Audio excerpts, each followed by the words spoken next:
اللہ اکبر۔ وہ فرماتے ہیں کہ میں امیر کبیر شخص تھا، بہت امیر تھا اور بصرہ کی گلیوں میں غریبوں کی خدمت کیا کرتا تھا۔ اچانک میں نے ایک حسین عورت کو دیکھ لیا اور میں اسے دیکھتا ہی رہ گیا۔ اس عورت نے مجھے کہا اما تشتہی، تجھے شرم نہیں آتی؟ میں نے کہا ممن، کس سے شرماؤں؟ اس نے کہا وہ جو آنکھوں کی خیانت کو دیکھتا ہے اور دلوں کے پوشیدہ رازوں کو جانتا ہے، تجھے شرم نہیں آتی؟ تجھے حیا نہیں آتی؟ کہا اس کا جملہ تو بہت بڑا تھا۔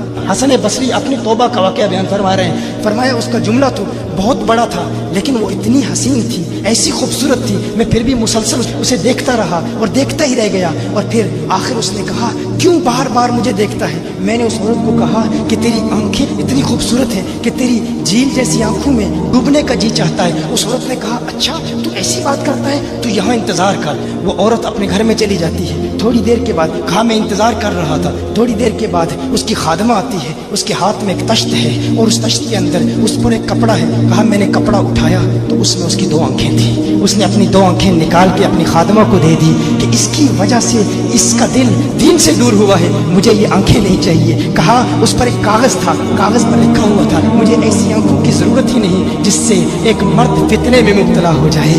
میری بہنیں جو اس گفتگو کو سن رہی ہیں ان کی بارگاہ میں بھی عرض ہے، وہ بہنیں جو گھنٹوں آئینے کے سامنے کھڑی رہتی ہیں فقط اس نیت سے کہ اپنے بالوں کو یوں سنواریں کہ مردوں کو فتنوں میں مبتلا کریں، یا کسی دکان میں جا کر کپڑے خریدتے وقت ان کے ذہن میں فقط یہی خیال ہوتا ہے ایسے کپڑوں کا انتخاب کریں گی کہ جن سے مردوں کو فتنے میں مبتلا کریں گے۔ یہ بھی امت کی بیٹی ہے جس کی ایک ادا سے ایک شخص ولی کامل بن گیا، حسن بصری بن گیا۔ حسن بصری فرماتے ہیں جب اس کی آنکھیں دیکھی میں تحکم کھو بیٹھا، میں زاروں قطار رو رہا تھا، روتے ہوئے میں گھر چلا گیا، پوری رات میں روتا رہا، پوری رات توبہ کرتا رہا، استغفار کرتا رہا۔ حسن بصری فرماتے ہیں فجر کی اذان سنی، اچانک خیال آیا اس عورت کا شکریہ تو ادا کروں کہ جس نے اپنی آنکھیں میرے لیے، میرے دین کے لیے، میرے ایمان کے لیے اور توبہ پر استقامت کی خاطر قربان کر دی۔ کہا میں اس کے گھر گیا، جو ہی اس کے گھر پہنچا تو ادھر اس کا جنازہ نکل رہا تھا، اس کی موت واقع ہو چکی تھی۔ کہا میں رات گھر آیا، میں رات سو گیا، میری آنکھ بند ہوئی، میں نے اس عورت کو خواب میں دیکھا۔ میں نے کہا کوئی نصیحت کر۔